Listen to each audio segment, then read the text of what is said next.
Hello, we are developing a learning management system. My name is Max. My name is Saladin. My name is Bilal. I'm Mahjoub. And I'm Jared.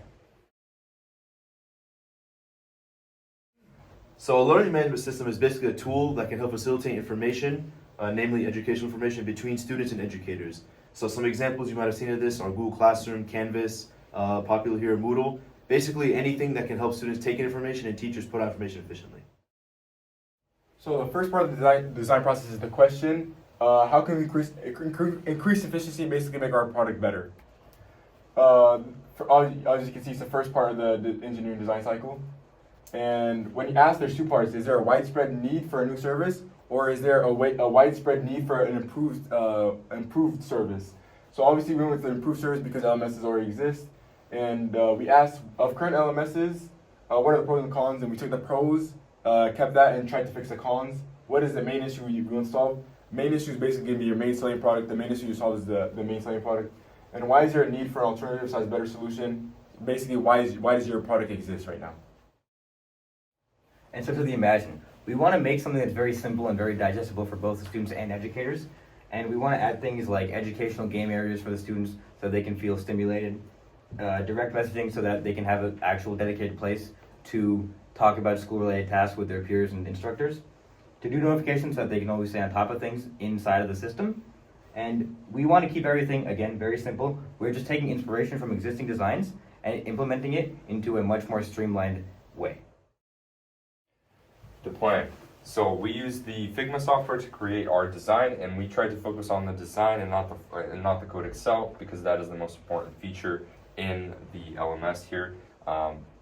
And for materials that we need, obviously simple things, internet access and electronics like laptops and all that, because our product is mostly virtual. So, and then for customer feedback, Jared will explain more of this in the next slide, but basically our main method was through surveys and interviews. So we got some initial feedback during the design process. The customers felt like they would like to see games inside of it. They also like the idea of an internal messaging system that's more direct messages instead of like emails. And finally, people during the process said they didn't really like grayscale and would like to see more color on it. And finally, people would also like to see a settings page added so they could customize it. So some final feedback is that this graph shows some of the feedback for the colors. A lot of people liked the one color, some people liked lots of color, and not really many people liked the grayscale. And for final feedback, a lot of people really liked the entire design. So pricing, obviously, main point of entrepreneurship is to make money. So tier 1 is population 10,000 or less. They're only going to be charged 100,000 a year. Tier 2, 10,000 is 30,000. Only going to be charged 300,000 a year. And tier 3, 30,000 plus. So bigger schools like state, 500,000 a year. And the population only counts currently enrolled students, not staff. Your references, and now we're going to talk about the functions and objectives of our app.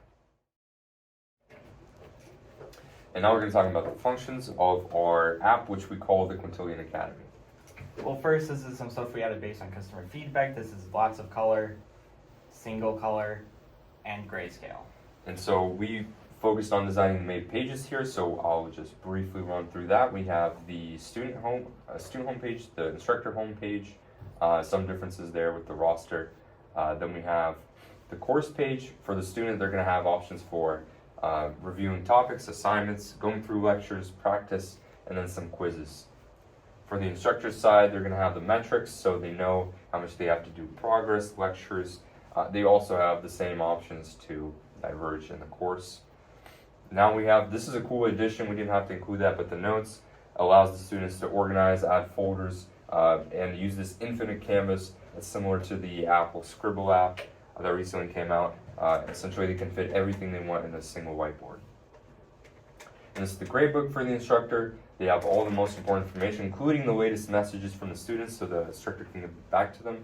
We have filter options here by course student, and then we have a search bar.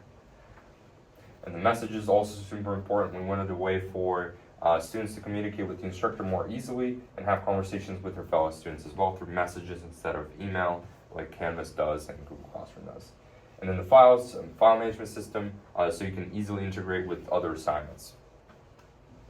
And then this is the selling point of our app. We wanted to include all the games in one place So Kahoot style games, classroom games are going to be here, as well as self-guided games to learn topics. There's a point system here, so there is merit to achieving some goals here. And then you have your own stats for each topic, so you know what to study for and what you need to prepare for. The instructor page is a bit different. You're just going to have an option to create games and class games and guided games. And so this was requested by our feedback. The settings page, but the most important part we're going to touch on is the preferences. And so the preferences allows you to change the color scheme, the background, the font, AI assistant as well. We hope to add that in the future, have like an AI chat feature where the AI assistant will function as an instructor that will try to explain the topic and not give you answers directly. And then we have the avatar component, that's just a cool customization feature. And so returning to the tenets of entrepreneurship, the objectives that we have are that it solves an actual customer product or customer issue. And we feel that this does add value to the customer by adding more opportunities for education and interaction between students and instructors.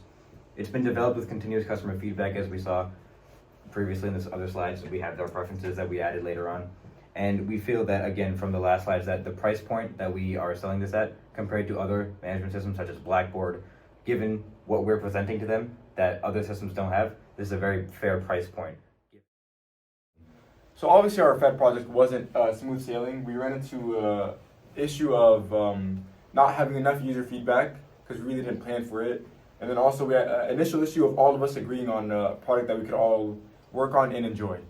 Now, my advice to future Fed students, number one, communication within your team. It helps you, basically you want to have the same vision, the same end goal, and to reach that you need to have a level of communication where you understand each other.